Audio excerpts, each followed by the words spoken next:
Selamat malam Bapak Ibu Saudara sekalian yang kami kasihi. Dalam Tuhan Yesus, selamat berjumpa kembali dengan kami. Saya Harili dari Los Angeles. Saya seorang dokter medis dan saya juga seorang dokter psikolog. Kita akan berbincang-bincang tentang kompetensi, tentang komitmen, gitu ya. Kita akan berbicara tentang hal ini. Nah, tadi sebelum ini kita telah banyak berbicara membahas tentang sebuah update yang terjadi dalam 2 minggu terakhir ini. Kita berbicara tentang macam-macam, tentang minim minat, minim keinginan untuk belajar hal yang baru, minim untuk rasa curiosity-nya, minim keinginan untuk membaca, dan macam-macam hal telah kita bicarakan di dalam hal ini. Nah, saya ingin menyinggung satu hal yang terlebih dahulu adalah sebuah perbandingan antara kompetensi dengan komitmen. Kita harus mengerti dua ini. Kalau ada waktu saya akan berbicara juga dengan kita hubungkan, kita connect benang merahnya dengan karakter. Oke. Nah, apa artinya kalau kita berbicara atau mendengarkan perkataan kompetensi? Maksudnya apa? Kalau kita mengatakan seorang itu berkompeten, artinya apa? Kalau kita mengatakan seorang itu memiliki kompeten, artinya orang itu, laki maupun perempuan, memiliki skill, memiliki keahlian di dalam hal-hal tertentu, yang mana dia ahli dalam hal itu. Di dalam hal ini, dia seorang ahli bedah, skillnya dalam bidang bedah membedah. Di dalam hal ini pun dipisahkan, nanti ada subspesialisnya. Ahli bedah dalam bidang jantung, ahli bedah dalam toraks, ahli bedah pembuluh darah, atau dia bedah umum, segala macam dia bisa bedah di dalam hal ini. Tapi tidak menyangkut yang spesifik organ tertentu. Liver transplantasi, bedah jantung untuk transplantasi, tidak termasuk itu. Itu subspesialis. Oke? Nah, orang yang berkompetensi ini tadi, orang yang kompeten, saya katakan orang yang memiliki skill yang bagus, yang baik, highly skill, gitu ya, terhadap tugas-tugas tertentu di dalam hal ini. Jadi orang ini kaya akan pengalaman yang dapat berdiri sendiri untuk menyelesaikan tugas-tugasnya itu tanpa bantuan, karena dia menguasai lapangan. Highly skill di dalam hal ini. Ya. Sedangkan kompetensi itu sendiri, kemampuan itu, tidak ada hubungannya dengan intelijensia, kecerdasan. Nggak ada urusan dengan hal itu. Dia ahli dalam membungkul pangsit, bagus banget, rapi banget. Nggak ada urusannya dengan intelligence. Ya, dia ahli dalam bidang apa? Banyak juga dokter yang tidak terlalu pintar. Tapi karena belajar terus-menerus melakukan hal-hal tertentu, dia ahli dalam bidang tertentu. Highly skill di dalam hal tertentu. Nah, jadi ada besar kemungkinannya juga orang yang ahli terhadap sesuatu itu belum tentu dia juga ahli terhadap hal-hal yang lain. Tapi rata-rata bisa melihat dunia dari secara keseluruhan. Walaupun dia tidak bisa, mungkin ahli dalam segala hal, tapi dia memiliki pengetahuan tentang bermacam-macam hal. Nangkap itu dulu. Ya. Seorang yang kita katakan berkompetensi itu harus memiliki kemampuan, skill untuk melakukan sesuatu yang dia disebut ahli dalam bidangnya. Di dalam hal itu ya, dia bisa lah berdiri sendiri begitu tanpa ada yang menemani untuk memberitahu dia. Dia bisa sendiri menyelesaikan hal-hal yang seperti demikian. Tapi bagaimana tentang komitmen? Bedanya di mana? Kalau kita berbicara antara komitmen dengan kompetensi ini sendiri. Komitmen itu adalah sebuah kualitas. Yang mana kualitas ini, komitmen ini tentukan didorong oleh self-motivation atau motivasi pribadi, motivasi yang berasal dari diri, motivasi yang berasal dari kedalaman hati, yang mendorong kita tanpa disuruh untuk melakukan hal-hal tersebut. Dan kita ingin menyelesaikan dan memberikan yang terbaik sampai selesai. Itu komitmen. di dalam ini. Jangan sampai putus tengah jalan. Baca buku, belum seperempat sudah tamat dia. Bosan dia loncat kiri, loncat kanan, selesai baca. Nggak ada komitmennya di dalam hal ini. Ya, kita mesti komit berdasarkan self motivation and a drive to learn more. Keinginan untuk belajar lebih banyak. Kita berkomit, ya, artinya datang dari dalam pribadi kita rasa keinginan, self motivation, memotivasi diri sendiri untuk memiliki pengetahuan lebih banyak, belajar lebih banyak. Kita memotivasikan diri kita. Artinya kalau terus-menerus kita lakukan itu yang disebut sebagai komitmen ini sendiri. Seorang yang memiliki komitmen yang baik itu, dia ingin melakukan apa saja, jauh dekat dia tembus. Jauh jaraknya, tetap pergi. Aku ingin belajar itu tuh cuma adanya di Australia. Oke, aku terbang ke Australia, aku kumpulkan uang, aku berangkat ke sana. Atau tempatnya kamu tinggal di Cikarang, tapi belajarnya di Bandung. Gak apa-apa.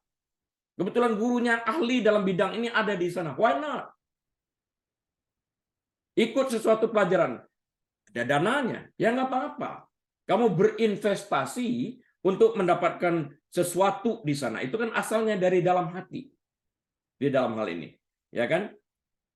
Jadi seorang yang memiliki komitmen itu, dia mau membayar lebih untuk mendapatkan apa yang dia ingini ini tadi, pengetahuan ini tadi. Dan dia siap untuk menerima tantangan-tantangan yang baru di dalam kehidupannya.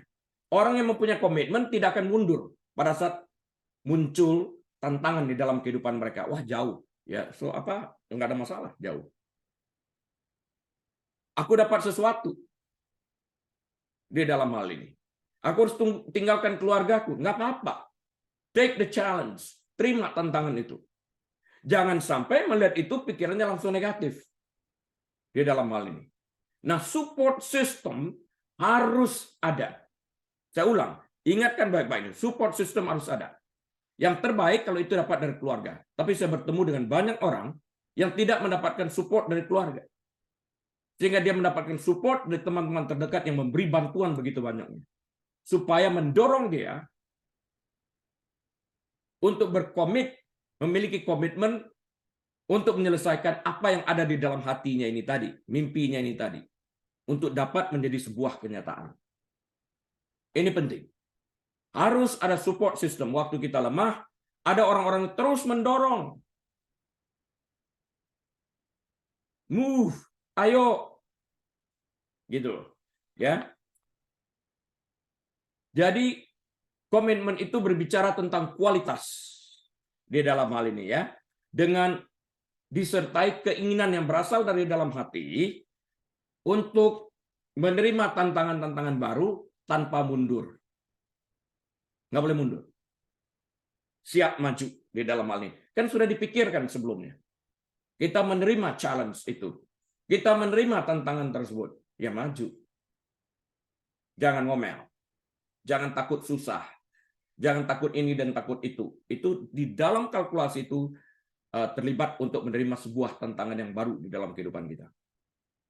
Oke? Jadi kita mesti melihat hubungannya dengan sebuah komitmen.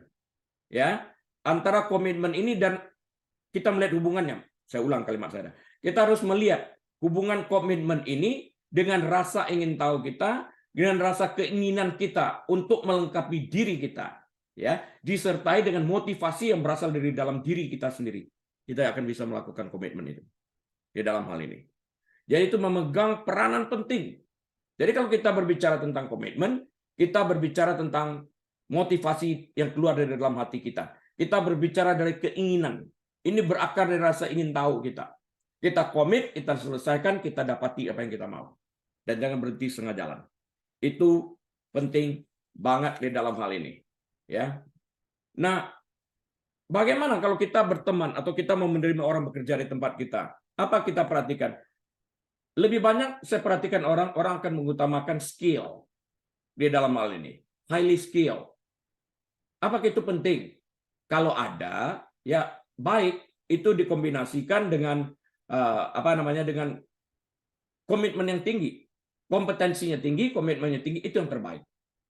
Ya, artinya dia rasa ingin belajar terus untuk mencapai apa yang ingin dicapainya tanpa berhenti setengah jalan.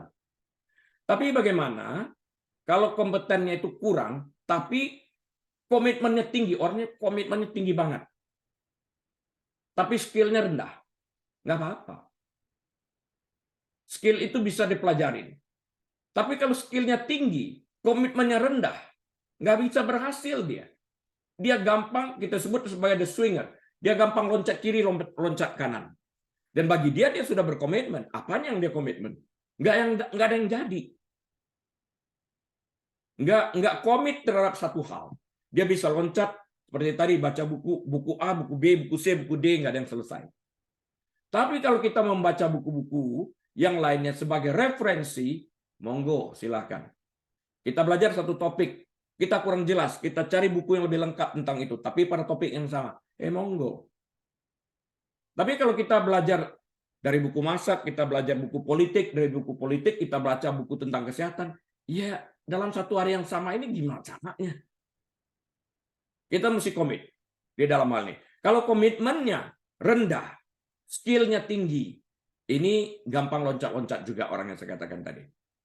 Ya, tapi kalau komitmennya tinggi, skillnya ini rendah, nggak apa-apa, dia bisa belajar di dalam hal ini. Yang terbaik itu adalah kalau kompetensinya tinggi, skillnya bagus banget, komitmennya tinggi. Nah ini jadi. Salah satu contoh itu Steve Jobs itu yang sudah meninggal. Itu komitmennya tinggi, skillnya tinggi, keberhasilannya tinggi dalam hal ini. Ya, jadi kita akan melihat hal-hal seperti demikian. So, yang berikutnya apa lagi yang harus kita consider di dalam hal ini kalau kita ingin berbicara tentang hal seperti ini? Bagaimana kalau kita komit tentang membaca terlebih dahulu? Membaca apa? Oke, kita membaca sebuah artikel. Artikel itu menarik. Yang namanya artikel nggak terlalu dalam-dalam amat. Kalau kita tertarik dan kita komit, kenapa kita tidak cari pengetahuan-pengetahuan yang terbatas ditulis di sana? Kita komit untuk mencari melengkapi apa yang tidak terdapat di dalam artikel tertentu. Dengan membaca buku-buku. Dengan mencari pengetahuan. Bertanya kepada orang kiri dan orang kanan. Itu penting. Di dalam hal ini. Jangan sampai, kalau istilahnya di Indonesia, kebelet cari WC. Jangan sampai itu terjadi. Diperhadapkan, kamu mesti interview orang ini untuk diterima bekerja. Baru kita mau cari bagaimana caranya ya menginterview. Itu kan seasonal. Anda tidak berkeinginan untuk tahu tentang hal ini, cuma kepepet aja belajar tentang hal itu. Tapi kalau orang membaca buku bagaimana cara menginterview, itu datang dari hati dia, mempersiapkan dirinya untuk mengetahui segala macam cara. Itu jauh lebih baik, rasa ingin tahu ini, daripada hanya untuk melengkapi sesaat. Anda nggak akan ada komitmen di dalam hal ini. Ya, sehingga tidak dapat memberikan yang terbaik di dalam hal ini. Jadi, pernah dengar dulu ya, saya pernah sampaikan di sini juga. Orang bertanya, apakah saya percaya kepada motivational speaker? Jawaban saya tidak. Saya juga adalah seorang motivational speaker. Yang terpenting itu, yang terbaik itu adalah kalau motivational speaker-nya itu adalah diri Anda sendiri. Artinya motivasi itu datang dari diri sendiri. Karena sebagai motivational speaker atau pembicara yang memotivasikan orang, saya datang dengan seperangkap alat-alat, persiapan, dan semuanya datang kepada sebuah event untuk memotivasi orang. Selesai 2 hari berbicara, orang termotivasi. Kapan termotivasinya? Saat saya hadir di sana. Pertanyaan banyak. Begitu saya pulang, mereka pulang ke rumah, sama lagi. Kenapa? Karena semua tool yang saya miliki itu saya bawa pulang. Mereka tidak berusaha dari diri mereka sendiri. Orang pergi KKR, orang pergi ini dan itu. Sesaat. Pulang dari sana sama aja, dosanya sama lagi. Tengking 10 kali setannya keluar. Sama aja lagi. Seringkali orang bertanya, kalau itu apa Alkitab ini mesti benar? Alkitabnya benar, yang salah kamu. Dia dalam hal ini. Jadi ingatkan pesan saya baik-baik ini ya. Motivasi yang terbaik itu kalau berasal dari hati kita sendiri untuk memotivasi diri kita untuk membuat sebuah perubahan yang mendatangkan kebaikan di dalam kehidupan kita itu sendiri. Motivasikanlah diri kita untuk memiliki pengetahuan yang sehat dengan membaca buku-buku yang bermutu. Jangan sampai kita pergi ke sebuah event untuk belajar, dianjurkan seperti di sini juga dianjurkan baca buku, baca buku, baca buku. Oh iya, saya mesti baca buku. Setelah 2 hari lupa lagi baca buku. Ngapain? Jadi ingatkan diri kita ini sendiri. Dan jangan loncat kiri, loncat kanan. Fokus. Selesaikan itu dengan baik di dalam ini. Tapi kalau Anda adalah seorang yang tertarik kepada extrinsic motivator yang datangnya dari luar, yang namanya datang dari luar, pulang peralatannya dibawa pulang kembali. Anda nggak dapatkan apa-apa. Tapi kalau intrinsic motivator datangnya dari dalam, Anda akan mampu memotivasi diri Anda sendiri, melengkapi diri Anda sendiri. Membaca buku, mencari, bertanya kepada orang ahlinya. Cari pergi ke library. Saya ingat tuh Dr. Ben Carson dimulai dengan cara demikian waktu disuruh sama mamanya. Datang ke library anak kelas 3 SD ini. Mulai membaca. Berkembang. Pengetahuannya bertambah. Menjadi anak juara nomor 1 di belakang, menjadi nomor 1 dari atas. Yang menimbulkan kesombongan dalam testimoninya dia.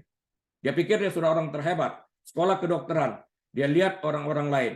Gua paling hebat, lebih hebat dari orang lain. Waktu dia mendengarkan orang-orang lain berbicara, wow, ternyata pengetahuan orang itu jauh lebih dari dia. Ibarat katak di bawah tempurung. Ini menyadarkan untuk membaca lebih banyak lagi. Kita berpikir kita sudah banyak membaca. Banyak orang lain membaca buku yang lebih bermutu dari buku yang kita baca.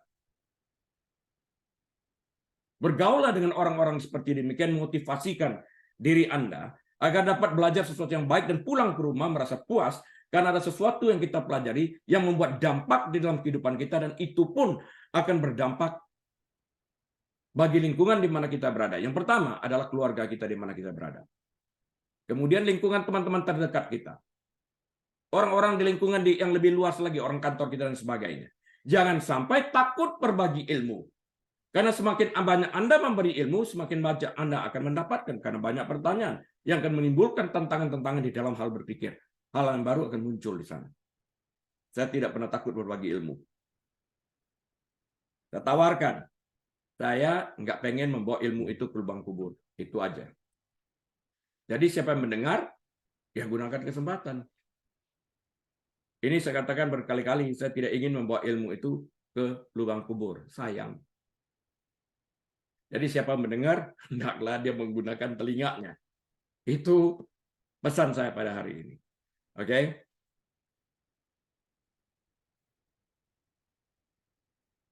Jadi kalau Anda membaca sebuah artikel tadi, saya katakan seperti kebelet cari WC.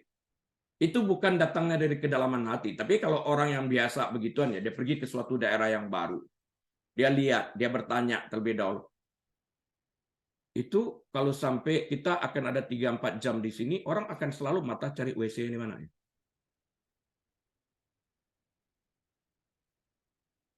Dia akan pelajarin. Kemudian exit-nya kalau sampai kebakaran di mana ya. Kelihatannya kecil, tapi itu menyelamatkan.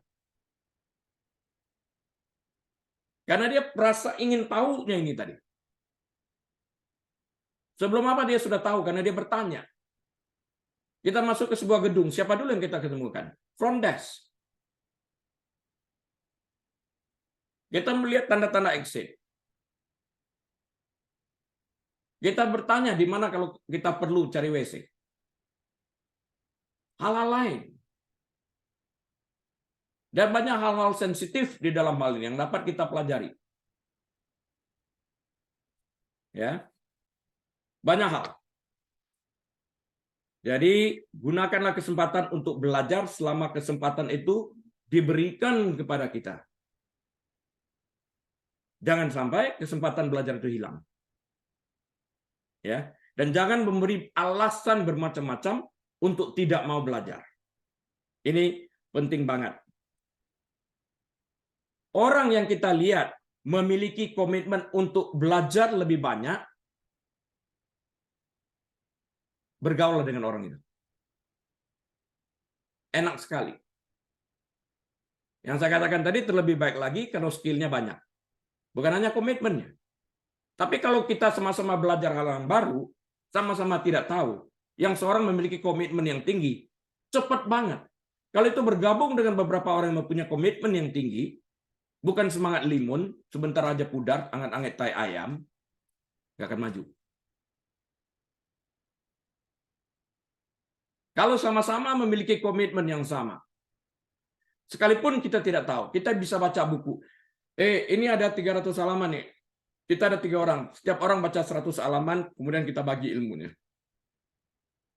Kemudian kita sama-sama membaca 300 halaman, tapi kita sudah lebih dulu mendapatkan informasi. Dari 100 halaman pertama dibagikan, dari 200 halaman kedua dibagikan, dari 300 halaman terakhir dibagikan. Kemudian kita membaca lagi dengan informasi yang sudah ada, kita diskusikan kembali. Ini luar biasa asiknya dan enaknya. Pernah bikin gitu? Kalau belum, saya challenge Anda untuk melakukan itu. Milikilah pikiran terbuka ini, jangan takut berbagi ilmu. Karena di dalam berbagi, Alkitab juga mengatakan kita mendapat. Kapan kita memperoleh? Saat kita memberi. Ya, ini oke banget. Orang memiliki ilmu sedikit, nggak masalah tadi saya katakan selama dia memiliki komitmen. Karena dalam waktu yang singkat, dia akan memiliki hal yang lebih. Saya melihat ada satu jemaat bergabung di tempat saya, dipres. Saya lihat kemauan anak ini tinggi banget, besar kemauannya. Saya dipres, Pastor, waktu saya berdiskusi dengan orang-orang ini, pengetahuan mereka melebihi pengetahuan saya. Dalam 1 tahun kamu memiliki kemampuan mereka, saya beritahu. Kok bisa, Pastor? Komitmen kamu tinggi. Itu yang terjadi. Dia bisa lewatin dalam pengetahuan Alkitabnya. Komitmennya tinggi. Jadi nggak usah takut terhadap pengetahuan pada hari ini. Karena jika Anda memiliki komitmen yang tinggi, Anda akan memiliki jumlah informasi yang jauh lebih banyak pada saatnya. Tapi jangan lupa, jangan menjadi sombong seperti katak di bawah tempurung. Tapi belajar terus. Jangan sampai plato. Itu penting ya. Jadi seorang pegawai, seorang karyawan yang memiliki komitmen yang tinggi, jangan sampai diusir. Pertahankan dia. Karena ini aset bagi perusahaan. Aset di dalam rumah tangga. Aset di dalam segala hal di dalam hal ini. Aset di dalam gereja. Di dalam hal ini. Jadi hubungan dengan sebuah pekerjaan itu, kecintaan dengan pekerjaan itu, semakin bertumbuh, semakin besar komitmen kita terhadap hal tersebut. Saya buka floor untuk bertanya saat ini. Aku, Pastor. Silakan. Yang pasti segala sesuatu kan dimulai dari vision, kan? Terus baru dia menemukan tujuan yang apa yang dia mau capai. So, sepanjang journey itu, untuk sukses itu kan pasti dibutuhkan komitmen, kan? Kalau nggak ada komitmen, purpose-nya juga nggak akan sampai. Benar nggak, Pastor? Yes. Nah, yang pasti selama journey itu pasti kan ada up and down, terus bahkan mungkin kita ketemu yang namanya persimpangan, pertigaan, gitu kan? Kayak gitu. Nah, contoh kasus ya, Nina misalnya. Dia mungkin punya impian gitu, jadi seorang makeup artist misalnya. Tapi kan dia lagi hamil, itu kan juga kayak sebuah turunan gitu, atau mungkin kayak persimpangan gitu. Nah, bagaimana itu kita bisa menghadapi hal itu? Apakah kita it's okay to be jeda sebentar atau gimana? Atau misalnya pas di pertigaan atau persimpangan kita diperhadapkan ada pilihan, kalau gue terus menerus melakukan ini, gitu kan. Gue punya tujuan ini, tapi di satu sisi gue punya kebutuhan yang harus saat ini gue lakukan. Kalau nggak misalnya anak-anak gue nggak makan gitu, misalnya gitu, Pastor, kan ada tawaran-tawaran gitu kan. Apakah kita bisa berkompromi di situ, atau jadi disebutnya ya realistis aja lah, punya tujuan tapi ternyata keadaan tidak memungkinkan, ya udahlah kita belok aja lah yang lebih realistis gitu. Bagaimana menghadapi hal-hal yang seperti itu, Pastor? Karena sepanjang journey menuju purpose itu pasti ada yang namanya up and down, pertigaan, persimpangan, yang kayak gitu-gitu loh, Pastor. Gitu. Oke, Gitu, dibutuhkan Pastor. komitmen, singkatnya demikian ya. Uh, Visi Iya. itu ditentukan daya pandang kita. Kemarin ini dalam IG saya menulis juga tentang mimpi itu apa sih? Kemampuan daya kreativitas untuk memandang jauh ke depan yang tidak dimiliki orang lain. Untuk hal-hal tertentu. Iya. Itu visi. Sejauh kita dapat memandang, sejauh itu kita dapat bermimpi. Jadi tidak ada mimpi yang besar. Selama kamu bisa bermimpi, artinya kamu memiliki kemampuan juga untuk mengerjakan itu. Saya koreksi dulu perkataan Sherni tadi. Nina lagi hamil. Apakah dia bisa jeda di dalam hal ini? Selama kehamilan itu bukanlah kehamilan bermasalah. Kenapa? Ini. Ada satu orang kemarin ini kira-kira 2 minggu sebelum melahirkan. Dia masih kerja sebagai orang dari makeup artis bikin ombre. Alis itu. Iya. Masih kerja. Itu kehamilan 8 bulan lebih. Selama kehamilan itu tidak bermasalah, dia kan nggak usah ronggo-ronggo. It's okay banget. Di dalam hal ini. Jangan sampai kehamilan itu, ya aku capek, aku ini, diikutin semuanya itu. Nah, kita berhadapan dengan orang-orang yang banyak mentalnya seperti itu. Apakah lantas saya akan mengatakan, ya oke? Jawaban saya tetap tidak. Itu tergantung orangnya. Karena saya tidak akan memberikan diri saya, I give myself no rest. Ya, saya tidak akan memberikan itu. Satu kali dimulai ya, kita harus kerjakan ini di dalam hal ini. Dan juga jangan sampai di dalam berkomitmen tersebut, kita menghitung, gue dapat berapa duit ya. Jangan pernah berpikir seperti itu. Itu nanti datang sendiri. Di dalam hal ini. Apa yang ingin kita capai bagi kapasitas orang banyak yang bisa menguntungkan orang-orang lain. Kita nggak bisa berpikir picik untuk diri kita sendiri. Kita harus hadir sebagai orang yang meninggalkan manfaat di dalam kehidupan orang-orang lain. Itu penting di dalam hal ini.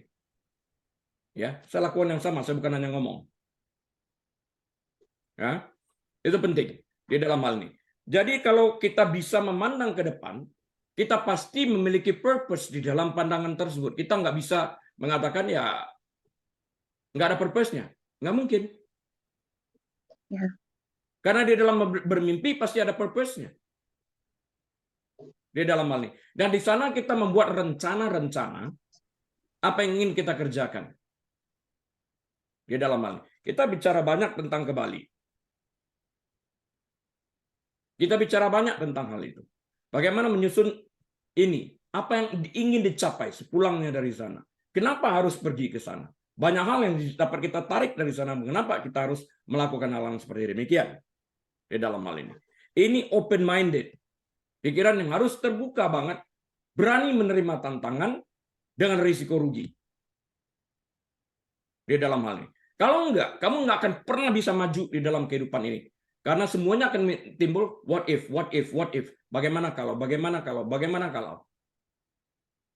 Pertanyaannya bagaimana itu sendiri tidak pernah muncul di dalam kehidupan kita. Kita sudah memenjarakan kehidupan kita dalam what if condition. Padahal belum tentu terjadi di dalam hal ini. Yang kita harus berpikir itu maju, bukan berpikir mundur. Ya, belajar dari hal-hal seperti itu di dalam hal ini. Apakah kehamilan itu sendiri akan membuat seseorang harus jeda? Saya katakan iya kalau kehamilannya itu bermasalah. Bermasalah kemungkinan besar gugur, dia harus beristirahat, pesan daripada dokter. Tapi kalau tidak, kenapa? Mesti diperhitungkan kemanjaan diri di mana orang tersebut berada. Coba datang di Amerika, datang di Eropa, tinggal lihat orang-orang itu. Apa yang ada di dalam pikiran ibu-ibu ini juga di dalam hal ini. Ya, saya mengajak menantang di sini untuk dapat berpikir lebih luas daripada sekedar keberadaan diri kita. Aku kan miskin, aku kan nggak punya apa-apa. Bagaimana mungkin aku bermimpi? Kata siapa? Bermimpi itu gratis kok. Ya, tapi untuk melaksanakan mimpi butuh uang. Selalu ada jalan keluarnya selama kita memiliki komitmen. Kalau komitmennya nggak ada, rancangannya besar, ya nggak ada yang mau bantu. Nggak ada yang mau bantu. Dan di dalam perjalanan ini sendiri saya tekankan, orang menilai kita di dalam hal ini. Orang melihat kita di dalam hal ini tentang kesungguhan daripada komitmen kita itu sendiri. Apakah itu hanya sebuah perkataan, atau sebuah kebenaran yang kita lakukan dalam bentuk komitmen kita untuk mencapai sesuatu. Aduh, aku sedang hamil nih, aku nggak bisa kerjakan ini. People put their interest in you. People put their commitment in you, and then you say this, you back off. Nggak jadi. Ini karakter. Ini karakter. Dan kita harus meninggalkan sesuatu yang seperti ini, munculkan karakter yang bermutu di dalam hal ini, sehingga kepercayaan orang itu baik terhadap kita. Saya katakan yang kemarin ini saya tulis juga di IG. Karakter itu seperti barang pecah belah. Sekali dia pecah, kita tidak dapat mempersatukannya dalam wujud semula lagi. Ada cacatnya di dalam hal ini. Karena itu jangan sampai kehilangan kepercayaan yang diberikan orang kepada kita. Orang menanamkan modal itu di dalam kehidupan Anda dan saya. Dan itu harus dipegang. Itu penting. Baru bisa berhasil, dan di dalam hal ini, komitmen jangan pernah disertai dengan manipulasi. Orang mempelajari karakter kita di dalam hal ini. Keberhasilan itu tergantung daripada diri kita sendiri saat kita menghadapi challenges, tantangan-tantangan, bagaimana cara kita menyelesaikannya. Banyak mata yang melihat kita. Di sana kita muncul, kita bersinar, jika kita melakukan itu dengan baik.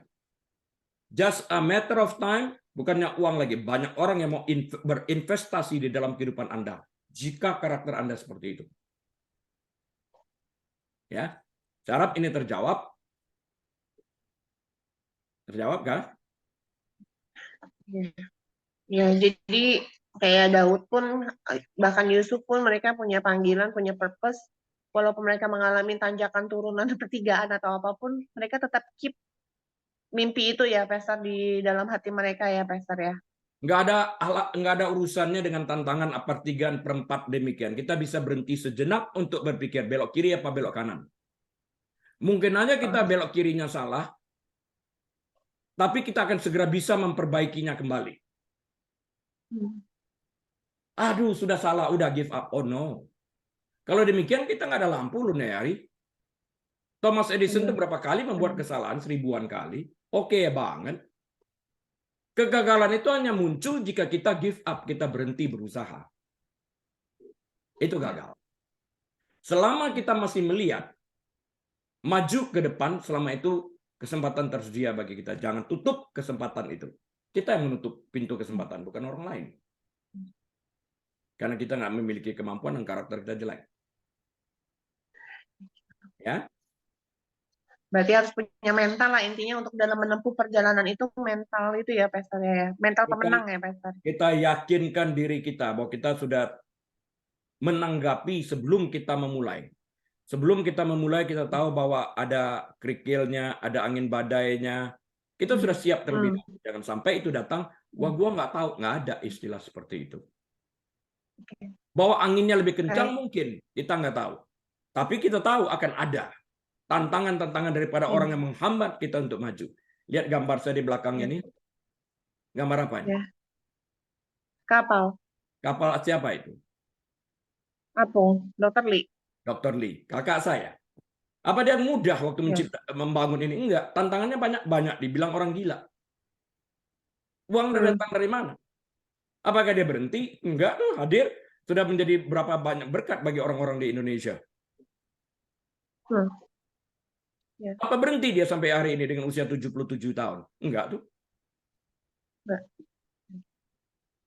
Yang dapat menghalangi kita untuk maju diri kita sendiri, bukan yang lain-lain. Bukan tantangan, bukan orang lain. Jangan gampang menyalahkan orang lain padahal kita yang salah. Ya. Karena pada akhirnya pepatah Indonesia tidak ada gading yang tidak retak. Jadi sah aja. Ada cacat kiri, cacat kanan selama kita mau berusaha, bisa. Ya. Baik. Maju. Thank you, Pastor. Yo. Pertanyaan lain? Saya, Pastor. Ya. Jadi Gideon. Ini saya melihat untuk hubungannya kompetensi sama komitmen dari sisi yang satu lagi ya, Pastor. Jadi untuk kita kompeten kan sebenarnya punya keahlian atau skill khusus dalam suatu hal tertentu ya. Yes. Jadi untuk kita menjadi kompeten itu kita butuh komitmen untuk mempelajari itu hal-hal itu berkomitmen sampai kita memperoleh kompeten. Hubungannya seperti itu kah? Tidak selalu seperti itu. Tadi saya bahas juga di dalam hal ini, banyak orang yang mempunyai skill, tapi dia tidak memiliki komitmen yang tinggi. Sehingga dia pada waktu mengalami tantangan, dia gampang mundur sekali. Dia punya skill. Di dalam hal ini. Wah, susah ini. Hidup itu susah, Bapak. Tapi lebih susah lagi kalau kita give up. Kita menyerah. Masuk juga dari Instagram live saya. Beberapa saat yang lalu. Hidup itu sulit. Tapi lebih sulit lagi jika kita menyerah. Ya, sekalipun dia highly skilled, dia memiliki kompetensi yang tinggi sekali. Bukan berarti dia tahu semua. Ada tantangan-tantangan di dalam menghadapi hal-hal yang baru. Orang mengerti komputer, dia mengerti coding belum tentu. Dia harus belajar coding, apa seluruh coding dia tahu belum tentu. Sekarang ditambah lagi dengan AI. Dia dalam hal ini membuat breakthrough di dalam ini, tapi masih banyak rongga di sana untuk berkembang di dalam hal ini. Kalau orang punya skill tapi berhenti, tidak memiliki komitmen yang tinggi. Tadi saya katakan, jika orang itu yang terbaik adalah dia highly skilled, sangat bagus sekali pengetahuannya, kecerdasannya, kemampuannya tinggi, tapi lebih baik lagi jika ia memiliki komitmen yang tinggi di dalam hal ini. Tadi saya katakan juga, orang yang skill belum tentu dia mempunyai IQ yang tinggi, belum tentu. Terbiasa dia melakukan hal-hal tertentu. Di dalam hal ini, ibarat kerja robot aja. Tapi skill. Tapi kalau dia tidak punya komitmen, dia enggan untuk belajar hal-hal yang baru. Anggap? Oke. Oke. Oke, masih ada pertanyaan? Challenge me. Nggak apa-apa. Sama yang ini lagi satu Pastor. Yang tadi sempat Pastor bilang untuk ada satu orang yang depres awalnya karena dia di satu forum berdiskusi, kemudian dia merasakan kurang ilmu dibanding yang lain. Kemudian itu ada motivasi di dalamnya itu untuk kita berkembang. Motivasi seperti itu apakah oke ya Pastor? Jadi kan semacam dia membandingkan ya, comparing dengan yang lain, dia merasa depres. Kemudian itu menjadi motivasi untuk dia belajar. Apakah motivasi seperti itu oke untuk ke depannya? Saya perbaiki perkataannya di dalam hal ini ya. Yang Gideon maksudkan itu adalah rasa ingin tahu sebetulnya. Orang itu tahu, gua nggak tahu apakah depres. Nggak, justru orang dari sana itu akan bertanya, kamu tahu begini dari mana? Buku apa yang kamu baca? Kamu lihat step berikutnya. Di mana bisa mendapatkan buku itu? Nanggap ini. Dia mulai membaca buku itu. Bagaimana cara mengolah buku-buku tersebut? Dulu kita belajar kalau membaca buku, lihat dulu prakatanya, lihat dulu kata sambutan yang apa yang ada di sana itu. Lihat. Waktu kita lihat judul buku, dulu saya beritahu, apa yang ada dalam pikiran kita tentang buku itu berdasarkan judulnya. Nanti setelah selesai kita membaca buku itu, kita bandingkan dengan pengetahuan yang pertama kita dapat itu sebelum membaca buku. Kenapa pengarang itu memberikan judul seperti itu setelah kita membaca buku ini? Pengarang ingin membawa kita dalam lembaran pertama ini kemana? Lembaran kedua itu hubungannya dengan lembaran pertama di mana? Kemana ingin dia bawa kita? Dalam membaca itu kan ada arahannya. Si pengarang sedang membawa kita kemana? Nah, waktu kita berhadapan dengan orang-orang yang skillnya baik, pengetahuannya baik ini, yang ada di dalam hati kita itu adalah kita ingin membawa kehidupan kita ini ke arah mana? Untuk sampai ke arah yang kita pikirkan itu, apa yang harus diperlengkapi di dalam hal ini? Kita berpikir mau datang ke Amerika. Apa yang diperlukan? Auto negara asing, kita perlu paspor, kita perlu visa. Kita mesti mengerti musim. Jangan sampai datang ke New York bulan Desember bajunya tipis. Atau sampai ke New York bulan Desember sepatunya hak tinggi. Yang nggak cocok. Bisa jatuh Anda. Ada es, ada salju. Es itu salju yang mengering, licin. Kita mesti mengerti, mesti paham tentang itu. Kebiasaan orang di sana. Makanan mereka mungkin tidak seperti kita. Kebudayaan mereka mungkin tidak seperti kita. Kita banyak hal yang mesti kita pelajari di dalam hal ini, melengkapi diri kita sebelum datang. Saya kalau jalan dengan orang-orang yang anak-anak muda yang semangatnya tinggi itu sebelum pergi ke suatu daerah, mereka belajar itu, datang ke library. Wah, di Iceland ada apa ya? Apa yang bisa dilihat ya? Apa point of interest di sana? Orang itu seperti apa? Makanan mereka apa? Wah, anak-anak muda ini belajar. Itu yang terbaik. Di dalam hal ini, isi dengan rasa ingin tahu ini memudahkan kita. Ya, seperti itu.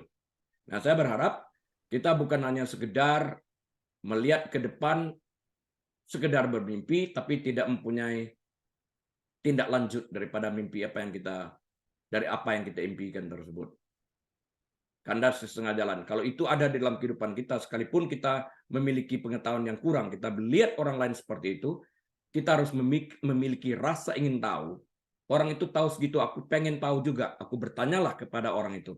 Bapak, Ibu baca dari mana? Atau dari mana dapat pengetahuan yang bagus seperti ini? Aku kagum. Itu kan positif. Oke. Ya, Oke. bukan memperbandingkan dalam arti aku bodoh ini. Enggak. Bukan dalam arti yang seperti itu. Tapi perbandingannya lebih, aku pengen juga memiliki pengetahuan yang Bapak miliki, yang Ibu miliki. Bagaimana caranya aku dapat memiliki pengetahuan seperti itu? Ini kan positif. Tidak mungkin orang menolak, orang akan memberikan jawaban yang mengarahkan kita kepada narasumbernya dari mana. Ya, terjawab? Terjawab. Oke. Pertanyaan lain? Saya mau Oke, nanya. Pastor. Ini Saya mau dari nanya. Oh, ya udah. Kok dulu juga, kok nggak apa-apa. Kok dulu ya nggak apa. Manda, nggak apa-apa, Manda. Silakan, kamu dulu. Oh ya udah, oke, kalau aku dulu, oke. Ini sebenarnya dari pengalaman saya sendiri, Pastor. Gini, sebelum saya mau berkomitmen sebenarnya ya, saya selalu berpikir apakah saya akan mampu melakukan komitmen itu. Karena ini gini juga, Pastor. Karena gini, saya itu bukan orang yang takut gagal. Saya orang yang takut batal. Jadi gini, Maksudnya apa takut batal? takut batal karena tidak terjadi. Jadi Dari sebelum sisi melakukannya siapa itu udah membatalkan? batal duluan. Dari Seperti sisi gini siapa misalnya, membatalkan? keadaan, situasi, bukan saya yang membatalkannya. Oke. Jadi saya kasih cerita dari saya sendiri ya, yang saya alami. Jadi saya itu punya komitmen yang pastinya ya untuk seperti bekerja dengan baik, tidak bolos segala macam itu pasti kan harus dilakukan kan. Tetapi sebelum melakukan itu akhirnya keadaan saya keadaan saya itu memburuk, kesehatan saya memburuk dan akhirnya tidak bisa dilakukan sampai akhirnya mungkin batal benar sama sekali untuk, terjadi hal itu dan hal itu sebenarnya akhirnya membuat saya down. Jadi tidak berani untuk berkomitmen itu contoh dasarnya aja ya sebenarnya ya. Ada hal-hal lain lagi yang sebenarnya saya berkomitmen untuk melakukan hal itu, benar-benar mau melakukan hal itu, tapi karena situasi saya yang akhirnya bikin saya itu batal, bukannya gagal, belum dilakukannya pun tuh sudah gagal. Nah, itu beberapa kali terjadi kepada saya. Jadi sebelum berkomitmen itu banyak pertimbangan yang saya benar-benar harus pikirkan. Nah, apakah seperti itu lebih baik ke plan B atau dicoba dilakukan lagi hal seperti itu, Pastor? Oke, let me explain terlebih dahulu sekali lagi dalam konteks yang berbeda, pengertiannya antara competence dengan komitmen kita gali lebih dalam lagi. Oke, kamu ngerti bahasa Inggris dengan baik. Saya coba Yes. mengalihkannya ke dalam bahasa Indonesia nanti. Competence is not just another word for ability. Kompetensi itu bukan hanya sebuah perkataan untuk perkataan lain yang kita gunakan kemampuan. Bukan itu. Bukan hanya itu. Oke. So, competence is not just another word for ability. Karena orang banyak sekali mempergunakan perkataan ability atau kemampuan itu untuk mengartikan potensinya dia. So, people often use the word ability to mean potential, is it? Di dalam hal ini. Assuredness. Jadi self-assuredness di dalam hal ini memegang peranan penting juga di dalam hal ini ya. So, they talk more about natural ability to describe why some people seem to be able to learn certain skill so easily. Mereka seringkali bilang, wah ini sudah alamnya begitu, lahir sudah bawa lahir seperti begini. Sehingga mudah bagi dia untuk belajar. Apakah kompetensi itu dibawa lahir? Oh tidak, kompetensi itu dipelajari. Ada orang yang mudah belajar, ada orang susah belajar. Itu bawaan. Tapi bukan berarti yang susah itu tidak bisa memiliki. Orang belajar 1 jam, dia belajar 5 jam, ya nggak ada masalah. Karena yang diperhitungkan itu adalah akhirnya. No one celebrate the beginning. People celebrate the end. Kita berpesta pada saat terakhir, bukan awal. Di dalam hal ini. Ini penting kita lihat. Nah, competence itu sendiri, on the other hand, gitu ya, can be developed with appropriate what? Appropriate direction. Bisa dikembangkan jika diberikan direksi yang tepat di dalam ini dan memiliki support system yang baik. Kompetensi itu akan muncul. Bisa dikembangkan, mendapatkan support. Kembangkan, ayo dong, komit, aku bantu kamu di sana. Saya ingat pasien saya satu itu dengan kemampuan 20% bernapas, 4 bulan nggak apa-apa, saya ambil alih lagi. Tanamkan itu dulu di dalam kepikiran bahwa dia sanggup. Kita support dia. Kita hilangkan gangguannya, rasa sakit ini. Take care dengan painkiller. Kemudian kita latih. Naik menjadi 45%. Kenapa sebelumnya gagal? Tidak ada support system. Dalam arti untuk pengobatan ini, support systemnya ada. Tapi dia tidak mengerti bahwa itu adalah support system, yaitu istrinya. Ya, itu kita kembangkan. Jadi di dalam ini kompetensi itu, it is not something that you are born with. Ya, it is learned. Itu dapat dipelajarin di dalam hal ini. So, komitmen itu apa? Berbeda lagi dengan kompetensi itu. Komitmen is a combination of confidence and motivation. Dua hal kalau kita lihat di dalam komitmen itu, kombinasi daripada confidence-nya dan motivasi kita. Tadi saya sebut sebagai self motivation di dalam hal ini, ya. Confidence itu is a measure of a person's self assuredness, a feeling of being able to do certain things. Ya, tasknya dia secara baik without any help di dalam hal ini, tanpa ada supervisi di dalam hal ini. Dia berkomitmen, dia gagal, bukan gagal dalam arti nggak berhasil, dia terhambat buat sementara, tapi dia bisa mencari jalan keluar. Kalau orang tidak berkomitmen, dia berhenti. Orang berkomitmen, kenapa aku gagal? Dia akan cari.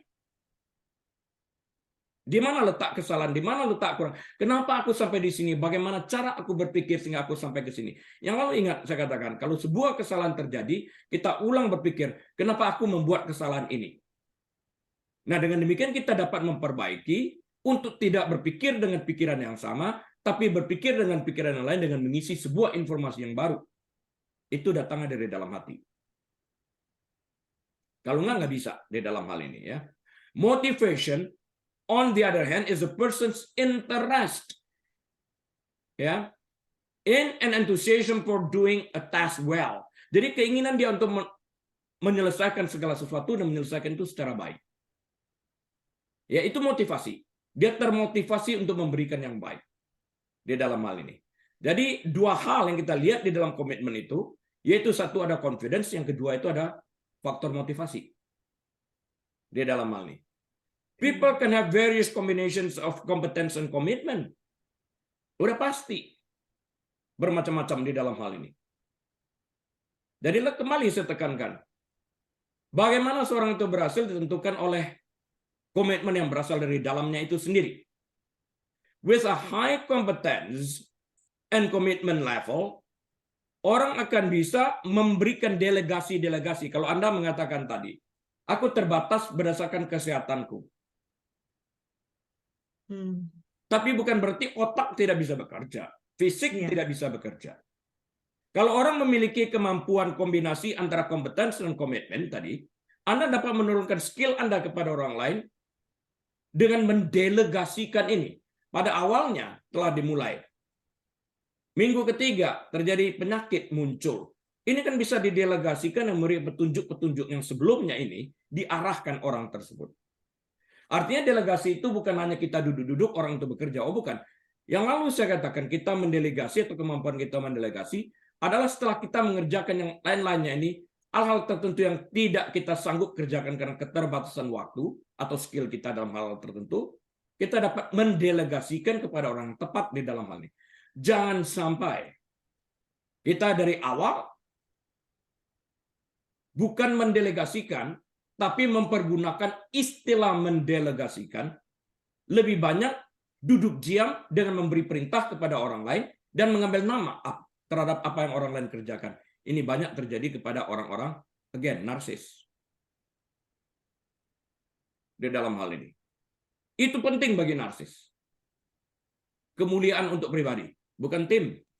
Nggak ada pemain sepak bola yang bisa menggolkan karena bermain sendiri melawan 11 orang. Nggak ada, 11 lawan 11. Dia jadi kipernya, jadi penyerangnya, jadi pemain gelandang. Nggak ada satu orang lakukan semua itu, nggak ada. Itu semua. Glory untuk semua. PSSI. Oh, gua pribadi. Enggak. Kalau ada yang begitu, dia narsis. Di dalam hal ini. Itu penting kita ketahui di dalam ini. Jadi, komitmen kita untuk bervariasi, menyesuaikan diri kita. Komitnya satu. Menyelesaikan apa yang dimulai ini tadi. Kita dapat mendelegasikan pada saat-saat tertentu. Bukan berarti kita melepas tangan. Oh, tidak. Di dalam hal ini.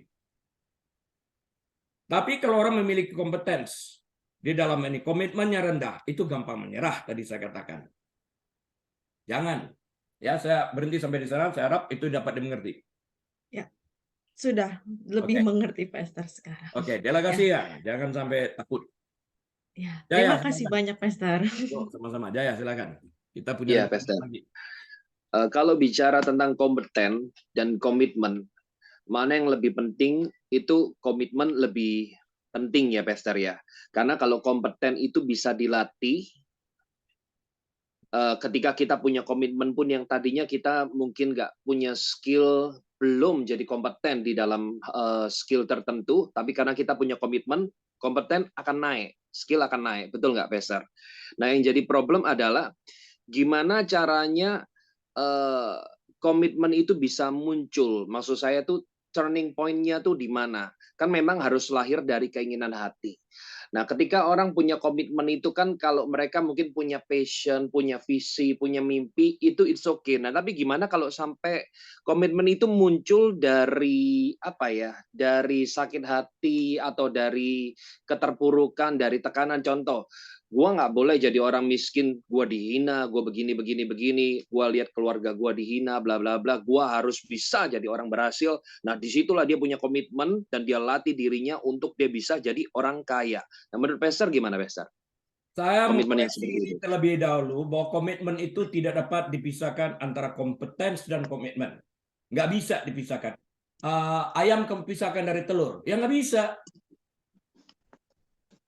Ayam komit seumur hidupnya yang betina itu untuk menghasilkan telur. Di dalam hal ini nggak ada. Kamu tadi saya katakan people can have various combination di dalam berkomitmennya itu tuh. Di dalam hal ini. Komitmen itu sendiri adalah kombinasi daripada confidence dan motivasi.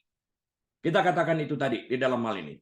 Kamu belum punya skill, nggak ada masalah. Skill dapat dipelajari selama kamu mempunyai keinginan dan bisa memiliki komitmen.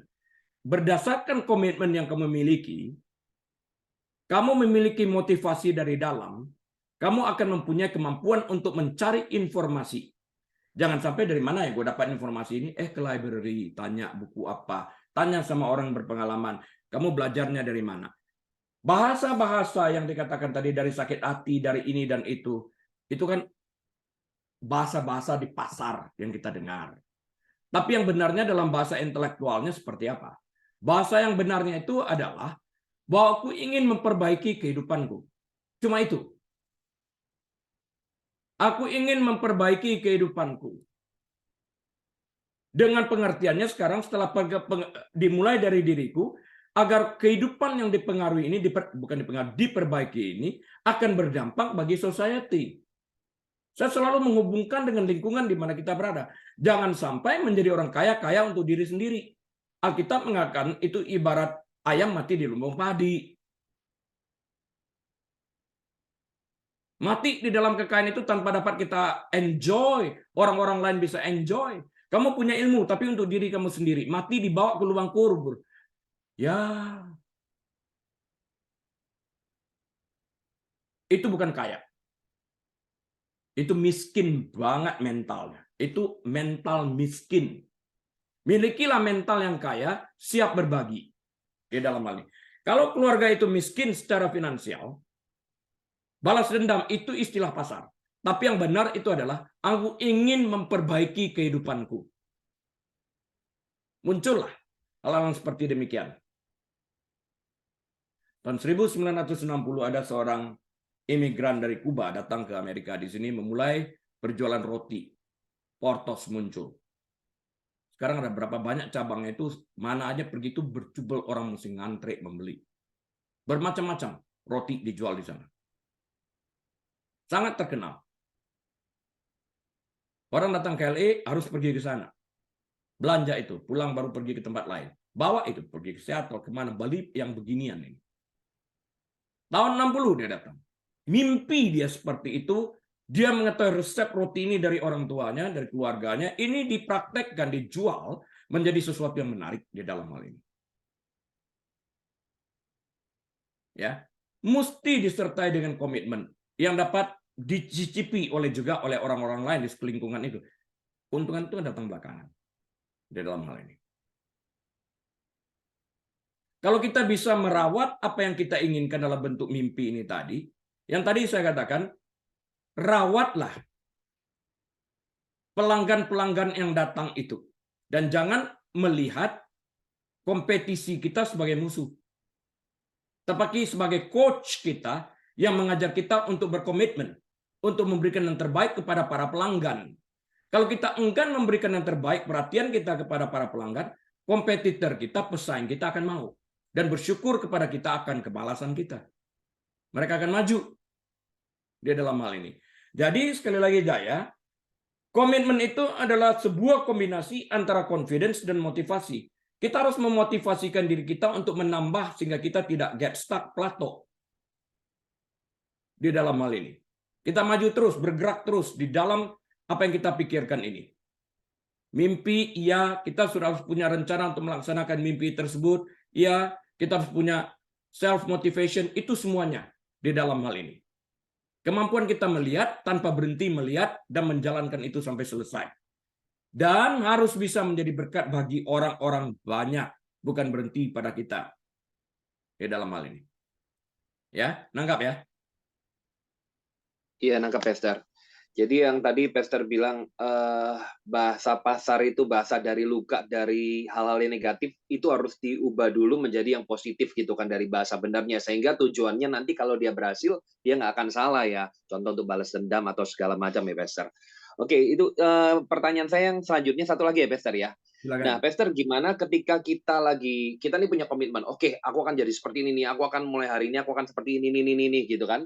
Sudah ada semuanya, komitmen, kita udah betul-betul tekad, nggak tahu lah komitmen sama tekad itu bisa disambungin nggak. Tapi yang pasti ada waktu-waktu di mana orang tuh jadi down, orang tuh jadi lemah. Nah, gimana caranya kita bisa mengatasi perasaan kita lagi down itu, Pastor, untuk bangkit lagi dalam titik komitmen awal? Support system. Jawabannya selalu sama, support system. Orang itu menangkap visi kita. Kalau orang itu tidak menangkap visi kita karena berbeda pola pandangnya di dalam hal ini, kita tidak memiliki support system yang valid di dalam hal ini. Kalau Anda mau dibantu di dalam hal ini dengan support system, semuanya itu harus terarah. Jelas kemana arahnya, purpose-nya apa, perjalanannya akhirnya apa yang diingini. Tapi kalau sekarang visi aja tidak jelas, nggak tahu kemana, ibaratnya orang buta atau kataraknya tebal, burem dia lihatnya, ya nggak ada orang yang mau bantu. Apalagi berinvestasi. Tapi kalau visi kita itu tajam, rencana kerjanya kuat, komitmennya itu baik banget dan teruji komitmennya itu, orang akan mau berinvestasi. Kalau komitmen kita itu tidak teruji, waktu datang cobaan, orang kan itu sebelum berinvestasi, orang kan bahkan ketika berinvestasi kecil, orang mempelajari karakter kita ini. Siapa yang dipercaya dalam hal kecil, dipercaya dalam hal besar, kata Alkitab. Kalau dalam waktu orang menginvestasikan sesuatu yang kecil kepada kita dan mempelajari karakter kita di dalam hal ini, komitmen kita ternyata rendah di dalam ini, keinginan kita maju itu rendah di dalam hal ini, orang akan berhenti berinvestasi.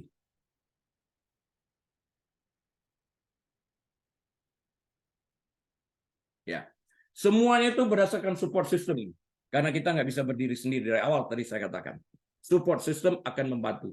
Tapi keinginan harus datang dari hati untuk maju. Ya, ada seorang tanpa disuruh belajar, dia mau aja cari kiri, cari kanan, anak yang lain, nggak mau. Curiosity akan sangat membantu kita.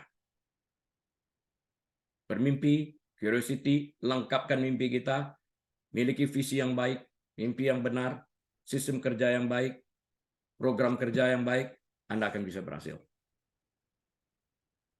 Kita akan tutup ya, saya rasa cukup ya. Ya, Pastor, udah lewat waktunya. Masih ada pertanyaan dan kali dapat kita sambung lagi. Very interesting. Oke. Bapak, kami bersyukur untuk segala sesuatu yang telah Engkau limpahkan 1 jam ini dalam kehidupan kami. Kami ingin mengaplikasikan apa yang telah kami pelajari agar kami bertumbuh berkembang dengan komitmen yang tinggi. Dimulai dari komitmen kami membawa keluarga kami mendekat kepada Kristus. Dimulai juga dari komitmen kami menjadi pasangan hidup yang baik bagi istri ataupun bagi suami dan bagi anak-anak. Tuhan, kami tidak pernah takut direpotkan oleh anak-anak karena kami hadir memang untuk direpotkan dan membantu mereka bertumbuh menjadi pribadi-pribadi yang kuat di dalam Engkau. Terima kasih Tuhan Yesus, biarlah kami berguna dan bermanfaat bagi banyak orang di dalam kehidupan kami ini tanpa takut berbagi. Terima kasih Tuhan, kami mempermuliakan Engkau di dalam nama Tuhan Yesus. Haleluya. Amin.